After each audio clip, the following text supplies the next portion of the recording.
No one believed the old stories anymore. For 6 long years, the name Princess Lyra had been spoken only in whispers inside the crystal halls of the Aurelian Empire. Some said she was dead. Others claimed she had betrayed her people. Most believed the stars had swallowed her whole. Lyra had vanished during a diplomatic voyage beyond mapped space. Her ship was found drifting. Her guards were gone. Her body was never recovered. The Empire mourned, then moved on. Until the day the sky split open. The capital world was calm when the alarm towers began to sing. Not scream, sing. That alone made the generals uneasy. Unknown ships usually triggered red alerts. This one triggered something ancient. A single vessel emerged from the void. It was small, scarred, human-built. The markings were wrong. The power signature was weak. And yet it flew straight toward the royal landing platform, ignoring every warning signal. Defense cannons tracked it, then froze, because the ship sent a code no one had used in years. Lyra's code. The Grand Council gathered in stunned silence as the vessel descended. Screens zoomed in, showing a patched hull, uneven repairs, and symbols etched by hand instead of machine. "This is impossible," Counselor Merrick whispered. Princess Lyra had been born in gold and light. This ship was held together by stubbornness. The landing platform sealed. Guards took positions. Medics waited, unsure if they were welcoming a ghost or a threat. The ramp lowered slowly. Steam poured out. And then she stepped forward. Lyra was thinner, taller somehow. Her royal robes were gone, replaced by simple human clothing.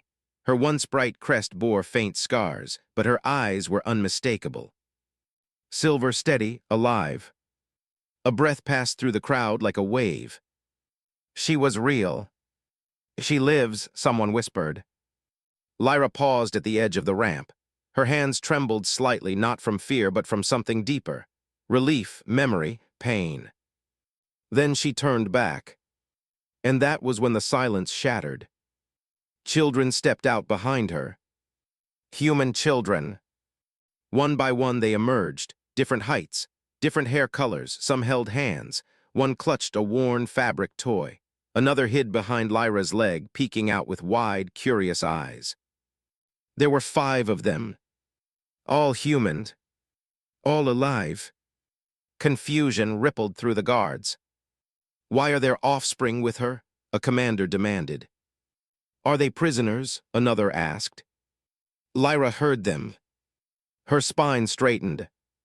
"They are not prisoners," she said calmly, her voice carried without effort. "They are my responsibility." The word echoed through the platform. Responsibility. The council descended the stairs, robes flowing, faces tight with questions they didn't yet dare ask. The High Regent himself stood frozen, staring at the children as if they were impossible math. "You vanished," the Regent finally said. "The Empire searched for years." Lyra nodded once. "I know. You return unannounced, in a human ship." "Yes." "With human children." "Yes." The Regent's voice lowered. "Explain." Lyra looked down at the smallest child, a boy with dark curls who squeezed her fingers. She gently squeezed back. "Not here," she said. "Not like this." The children sensed the tension. One girl stepped closer to Lyra, pressing her face against Lyra's side. Lyra rested a hand on her head without looking down. The guards noticed something strange. The children were calm. No fear, no confusion, no signs of captivity. They trusted her. The High Regent noticed, too. "You were raised to rule stars," he said quietly. "And yet you return with humans. Do you understand what this looks like?" Lyra met his gaze. "I understand exactly what it looks like," she replied. A pause followed. Then she added, softer but stronger, "And I am prepared to defend it." The words were not a threat.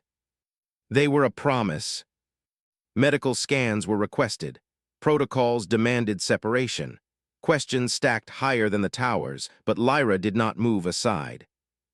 "They stay with me," she said, "or I leave again." The platform fell silent. The Empire had waited 6 years for her return.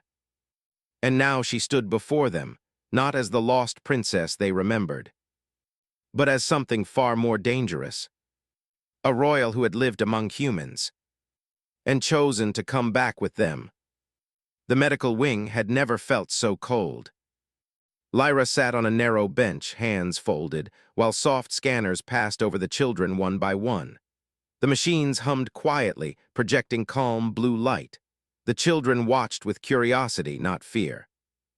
That worried the doctors more than any injury would have. "These children have been through space trauma," one medic whispered. "They should be frightened." "They are not," another replied. "That means someone protected them." Lyra heard every word. She kept her eyes forward. The High Regent stood behind a glass wall with the council. Their reflections looked older than before, not from time, but from uncertainty. "They are human," Counselor Merrick said. "From a fragile species, why bring them here?" The Regent did not answer. He was watching Lyra.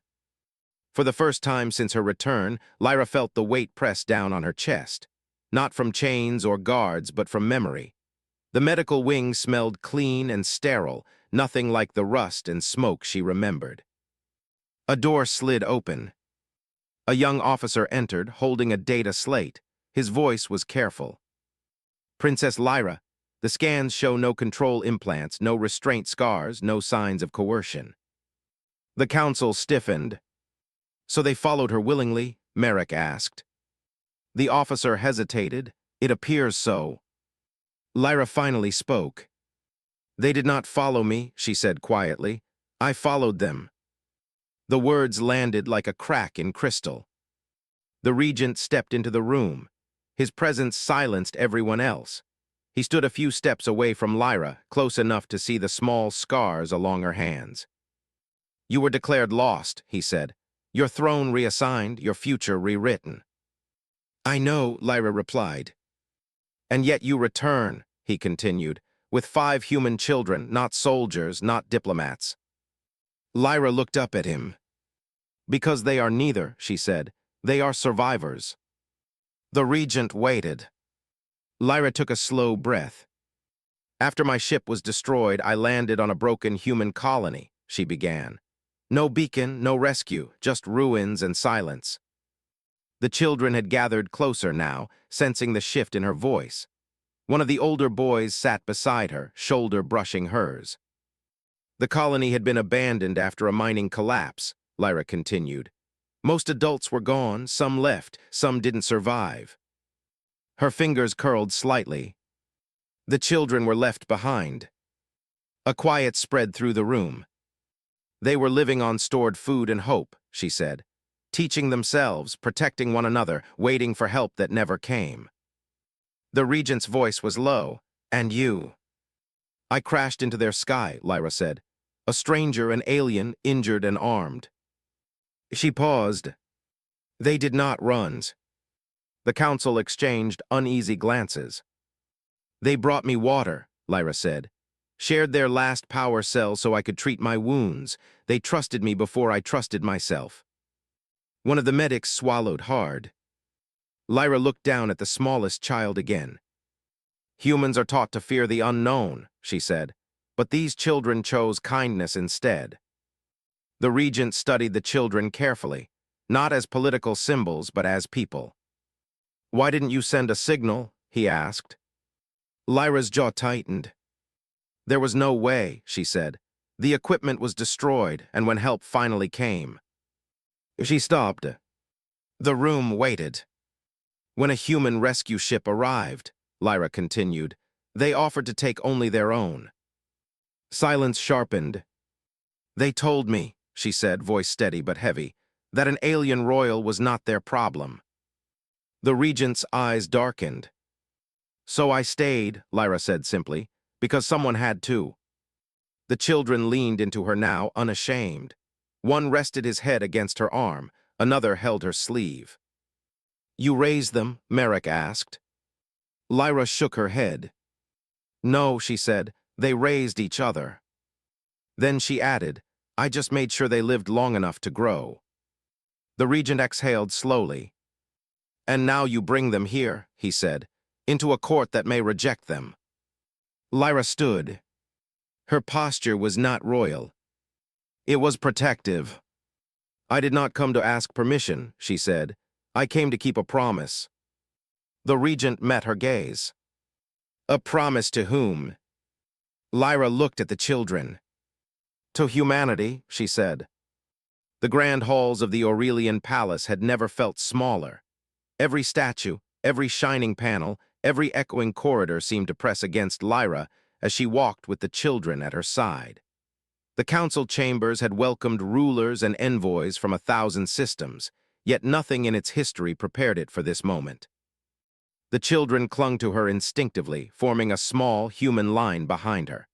They whispered to each other in quiet tones, sharing inside jokes and reassurances.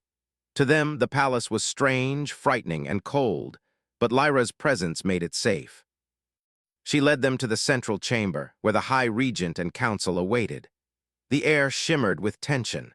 Whispers bounced along the golden walls, unnoticed by the children, who were too absorbed in one another's company. Princess Lyra, the regent began, his voice steady but strained.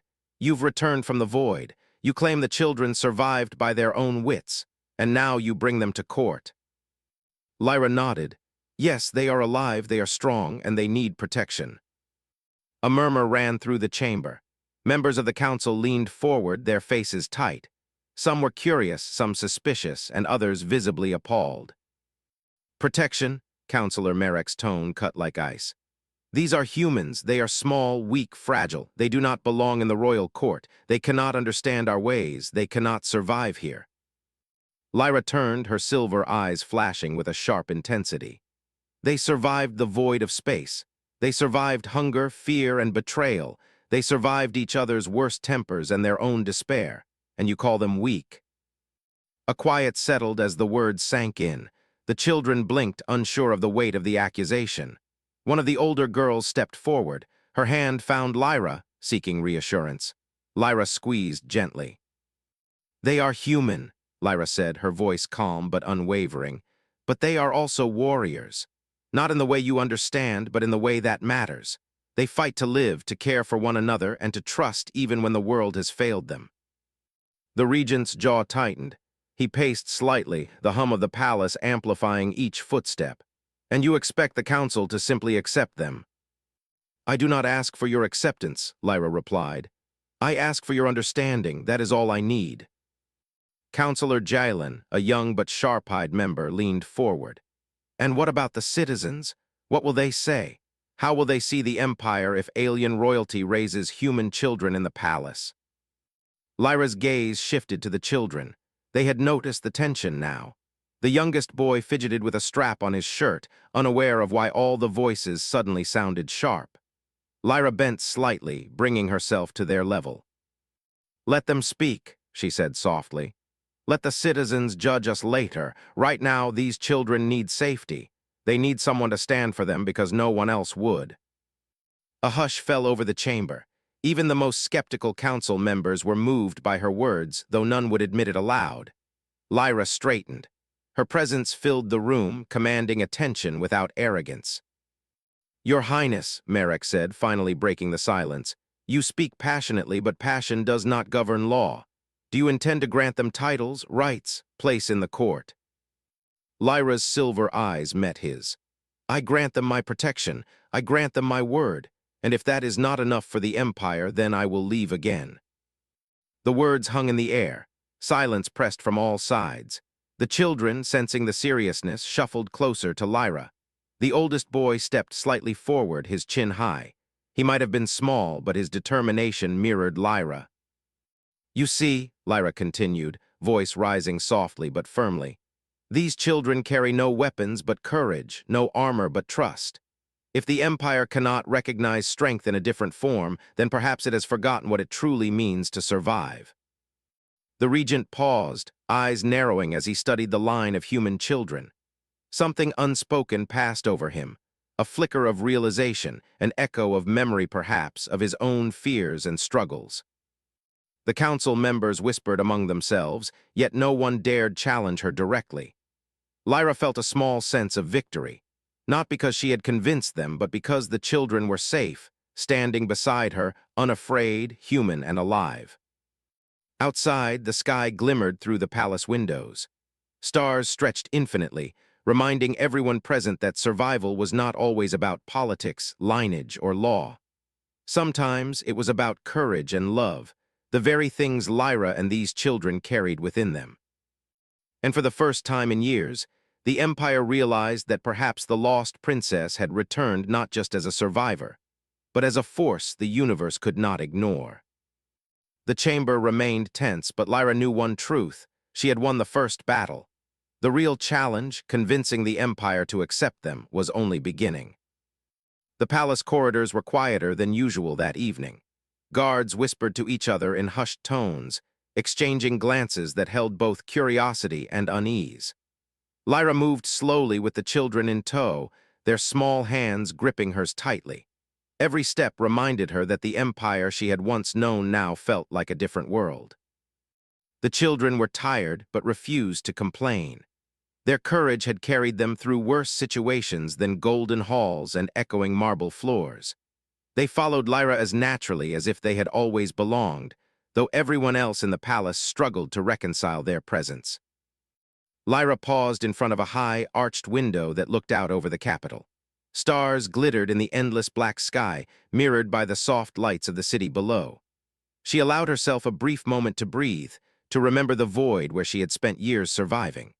The memory of silence and cold crept over her like an old friend, painful but familiar. One of the children, a boy with dark eyes, tugged at her sleeve. "Princess, why did they leave us?" he asked quietly. Lyra knelt down so she could meet his gaze. "Not everyone is brave enough to face what's coming," she said softly. "But you were strong enough. You protected each other when no one else could." The boy's lips quivered, "But I was scared." Lyra smiled faintly. "Fear is not weakness," she said. "It is proof that you are alive, that you care, and you cared enough to survive." The children huddled closer, finding warmth in her presence. They were far from home, far from anything familiar, yet Lyra's strength made them feel untouchable. She had become their anchor, the one constant in a universe that had turned its back on them. Meanwhile, in the council chambers, whispers turned into debates.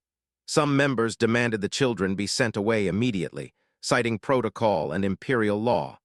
Others argued that Lyra's experience with humans could offer the Empire insights into a species it had long ignored. No one knew how to act, because the Empire had never faced a royal who returned not only alive but changed. Late in the evening, Lyra's thoughts turned inward. She remembered the crash, the desolate colony, and the human children's resilience. She remembered nights when the cold pressed against her bones, when hope seemed to vanish with every passing star. And she remembered the unspoken bond that had formed between her and these children, a bond deeper than any political allegiance or bloodline. A sudden noise in the corridor made her stiffen. The children froze, sensing her tension. A figure stepped from the shadows, Commander Terk, her former guard and one of the few who had searched for her tirelessly. His expression was unreadable, but his eyes held relief and suspicion in equal measure. "Princess Lyra," he said, bowing slightly, "you've returned, but these humans, are they safe?" Lyra straightened. "They are more than safe," she said. "They are alive and they are strong. That is enough for now." Terk studied the children, then back at her. "You've changed," he said quietly. "You're different." Lyra's gaze softened. "I've lived among them, seen the worst and the best of what it means to survive. I will not let anyone take that away from them." A tension hung in the air. Terk wanted to argue, to demand answers, but he recognized the truth in her words. Lyra's strength had grown not from luxury or power, but from survival, compassion, and unwavering determination. Later, as the children prepared for the night, Lyra sat alone in a small chamber. Her thoughts drifted to the empire she had left behind, the friends, the enemies, and the life she had once known. She realized that nothing would ever be the same. The children had changed her world, and in turn, she had changed theirs. And yet, beneath the relief, a shadow lingered. Questions about loyalty, fear, and acceptance gnawed at her mind. The Empire might welcome her back, but would it ever accept the human children she had vowed to protect? Lyra pressed her hand against the window pane, staring at the stars. "I brought them back," she whispered, her voice trembling just slightly. "And I will not let the universe take them from me again." The stars shone silently, as if listening. And for the first time in years, Lyra felt both the weight of the past and the hope of the future pressing against her at once. The Empire's challenges were only beginning, but for now she had the children, and that was enough to face the night. The morning sunlight streamed through the palace windows, but its warmth did little to ease the tension inside. Rumors spread faster than the breakfast servers could carry trays. Whispers followed Lyra wherever she went, each one a question, a judgment, or a warning. The Empire's citizens had seen their princess return with humans, and the unfamiliar stirred fear. The children, oblivious to political games, laughed quietly in a side hallway as Lyra led them to their new quarters. She let them run ahead, knowing the palace walls were strong and the guards loyal. But every echo in the corridor reminded her that danger could be closer than it seemed. In the council chambers, voices rose sharply. "This is unprecedented," Councillor Merrick bellowed. "You cannot let alien royalty raise human children in the court. It will spark dissent, weaken our authority." "And yet," Councillor Jalen countered, "these children are alive because of her, because of Princess Lyra's choices. Their survival proves that they carry strength, and perhaps insight the Empire cannot afford to ignore." Lyra overheard fragments of the argument as she passed the open chamber door. Her lips pressed together. Strength, yes, but trust. Trust had always been the real challenge. Not power, not weapons. Trust. She knew what humans were capable of, and she also knew what they could teach those who learned to listen. In her quarters, she sat with the children on the floor. One of the girls, her hair messy from sleep, looked up with wide eyes. "Princess Lyra, are they going to take us away?" Lyra shook her head. "No one will take you from me," she said firmly. "Not today, not ever." She wrapped an arm around the youngest boy, who had been silent since breakfast, and drew him close. "We will face them together." But even as she spoke, a shadow loomed over the palace, one that did not whisper, one that did not debate. Tensions in the Empire attracted more than curiosity, they attracted resentment. An anonymous threat arrived at the palace gates, a message delivered in silence. "The human children must not remain, they are not yours to protect." Lyra read the message quietly, her fingers tightening around the paper. She did not flinch. She had faced worse. The emptiness of space, hunger, betrayal, and yet now she felt a pulse of anger she had not allowed herself before. "They will not touch you," she whispered to the children. "No one will, I will make sure of it." The youngest boy blinked, unsure what touch meant, but he felt the conviction in her voice. He pressed closer to Lyra, and the others followed. Together, they formed a small wall of human resilience around her. Later, she met with Commander Terk, who had been investigating the threat. His expression was grave. "Princess, there are factions within the Empire who see the children as a threat. Some may act sooner than we expect." Lyra's silver eyes glimmered with determination. "Then we prepare," she said. "Not with weapons, but with trust and strategy. I will not let fear dictate their lives or mine." That night, as the palace quieted and guards patrolled the halls, Lyra stayed awake with the children. She told them stories of distant stars, of survival, and of hope. The room filled with whispered laughter and soft questions. For a moment, the palace felt less like a cage and more like a sanctuary. But outside, the political storm was building. Hidden eyes watched, waiting for a mistake, a slip, anything that could justify taking the children from Lyra. She sensed it, the tension in the air, the unspoken threats in conversations that seemed casual. Lyra closed her eyes for a brief moment, feeling the weight of responsibility settle deep in her chest. These children were not just survivors. They were her family, her proof that hope could endure even in the harshest darkness. And she would not fail them. No empire, no council, no shadow. For the first time since her return, Lyra realized the true battle had begun. Not in space, not in survival but within the palace walls, among whispers, threats, and the fragile hearts of humans who had trusted her completely. She opened her eyes, determined. The Empire might resist, the Council might doubt. But Lyra had faced the void, and the void had taught her one unshakable truth. Courage could come in the smallest forms, and she would protect it no matter the cost. The following morning brought more than sunlight. It brought challenges Lyra had not expected. News traveled fast, and whispers turned into questions shouted in corridors. Citizens crowded near palace gates, unsure whether to celebrate the princess's return or fear what she had brought with her. The human children clung to Lyra's hands, sensing the tension but drawing courage from her calm presence. Lyra walked with them through the central hall, her gaze scanning every face. Servants paused mid-step, counselors whispered urgently, and guards exchanged uneasy glances. She felt the weight of the Empire pressing down, not with force, but with expectation, judgment, and skepticism. At the chamber doors, she was stopped by Counselor Merrick, his expression sharp. "Princess Lyra, the people are uneasy. The Council demands a demonstration of your loyalty and that of these humans." Lyra's eyes narrowed, but she stayed composed.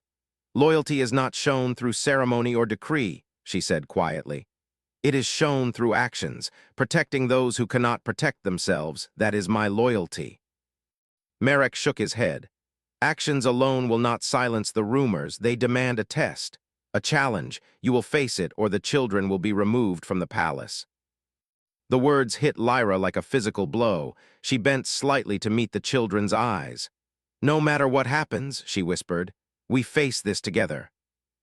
The challenge was set in the palace courtyard. It was designed to test courage, intelligence, and leadership under pressure. Nobles, counselors, and military leaders gathered, eager to witness if the princess and her humans could withstand scrutiny. Lyra stepped forward with the children by her side. The first test was simple in theory, a simulated threat to the city's power grid. Most nobles would have used machinery, relied on automation, or commanded soldiers. Lyra's strategy was different. She let the children take part, guiding them with subtle instructions, letting their instincts and quick thinking solve problems no one expected them to manage. The courtyard filled with murmurs of surprise as the children navigated obstacles with grace, courage, and collaboration. One child quickly climbed to reroute a power line, while another deciphered codes that even the palace technicians struggled to read. Lyra observed silently, allowing the children to shine. She didn't intervene unless absolutely necessary, knowing that true strength came from trust. When the simulation ended, the crowd was stunned. The human children had passed where trained palace staff had hesitated. Murmurs of doubt shifted to whispers of awe. Counselor Merrick's face darkened. This is unusual," he muttered, "but effective." The High Regent approached Lyra, his expression unreadable. "Your choice to trust humans over machines has proven unconventional," he said. "Yet it works, and that is what matters." Lyra exhaled slowly, relief mingling with caution. "Strength comes in many forms," she said. "Do not let size or origin fool you. Courage and wisdom are not limited by species." The children beamed, their confidence growing with every word. They had survived the void, survived the colony, and now, under Lyra's guidance, they had earned recognition from the Empire itself. But Lyra knew the test was far from over. Challenges would continue, not just from simulations, but from politics, whispers, and hidden resentment. Some would seek to undermine her authority, to prove that humans could never belong within the palace walls. Yet as she looked down at the children, faces flushed with pride and excitement, she felt something she had not felt in years. Hope. Hope that they could survive anything. Hope that loyalty, true loyalty, could be proven not by blood, rank, or title, but by courage, trust, and the unshakable bond they shared. Lyra smiled faintly. The test had begun, and the Empire would see that sometimes strength comes in the smallest and most unexpected forms. And she would stand beside them, no matter what the Empire demanded next. The palace had never felt more alive or more uncertain. Word of the children's success in the tests spread like wildfire through the Empire, but not everyone celebrated. Some whispered doubts in corridors, while others plotted quietly, unwilling to accept that alien royalty and human children could exist together in the same halls of power. Lyra moved through the palace with a calm certainty. The children followed her closely, their small hands occasionally brushing hers, drawing strength from her presence. Each step reminded her that survival had taught her more than strategy or diplomacy. It had taught her trust, patience, and the value of standing for what truly mattered. The council summoned her to the central chamber one last time. The room felt heavier than usual, the air thick with expectation. Nobles and councilors filled every corner, eyes sharp, bodies stiff. The High Regent sat at the head of the chamber, his gaze fixed on Lyra with an unreadable expression. "Princess Lyra," he began, voice steady but weighted, "you have returned after years of absence, bringing with you unusual companions. The Empire has watched, judged, and tested your intentions. The Council is prepared to hear your final declaration." Lyra stood tall, the children lining up quietly behind her. She looked at each of them in turn. Their eyes held courage, curiosity, and trust, the very things that had carried them across stars, through hardship, and now into the heart of the Empire. "I speak for those who cannot speak for themselves," Lyra said, her voice ringing clear across the chamber. "These children have survived more than any noble or general ever will. They have trusted me, and I have trusted them. That trust is the bond that defines true strength." Whispers rippled through the chamber. Some counselors exchanged skeptical glances, while others nodded subtly, recognizing the truth in her words. "The Empire is more than laws and titles," Lyra continued. "It is protection, guidance, and courage. If we cannot recognize strength in those who are different, then we fail, not them, not the people we serve, but ourselves." The High Regent leaned forward slightly, his fingers tapping on the polished surface of the council table. "And the children?" he asked. "What place do they have in the Empire?" Lyra smiled faintly, a mix of relief and pride. "They have the place any survivor has earned, a place beside me. And through them, I hope the Empire will learn that strength is not measured by origin, but by heart and resolve." The chamber fell silent. Even the skeptics could not deny the truth in her words. The children had proven themselves, not with weapons, not with titles, but with courage, intelligence, and unwavering trust. Counselor Merrick cleared his throat. "Then it seems the princess has shown us a new form of leadership," he said slowly. "One we may not fully understand, but one we cannot ignore." The High Regent finally spoke, his voice heavy with both relief and respect. "Princess Lyra, you have returned not as a lost child of the Empire, but as a force that reminds us what it means to survive, to protect, and to lead. The children will remain here under your guidance, and the Empire will stand with you." Lyra's eyes glistened, not with triumph alone, but with gratitude and hope. She knelt briefly to gather the children in her arms. They hugged her tightly, laughing softly, their voices carrying a warmth that filled the chamber. Outside, the palace doors opened, and sunlight spilled across the courtyards, touching every face and corner. The city watched in awe as the princess who had been lost for years now returned stronger, not alone, but with a new generation who embodied courage, trust, and resilience. Lyra stood, the children by her side, and looked out over the empire she had once feared she would never see again. The future was uncertain, as it always was, but for the first time in years, she felt a quiet certainty. They had survived the void, they had survived suspicion, they had survived fear. And now, together, they would forge a future stronger than any star, brighter than any palace light, and more enduring than any empire ever imagined. The empire had returned its princess, and in doing so, it had discovered that strength, hope, and courage could come in the smallest, most unexpected forms.